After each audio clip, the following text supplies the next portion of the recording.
ભલે લાડ લડાવે તું તો તારા ઘરવાળાને, હવે ક્યાંથી ભારે ઘરનું સુખ જોઈને. ભલે લાડ લડાવે આજે તારા ઘરવાળાને, મને ક્યાંથી ભારે ઘરનું સુખ જોઈને. હો ઘરની દિવાલે ભણકારા વાગશે, આખો રાતી ચોડ તારી ઊંઘ ઉડશે.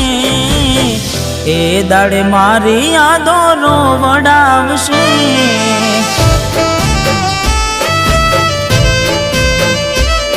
અરે હાચવજે ફોટા મારા કોમ લાગશે.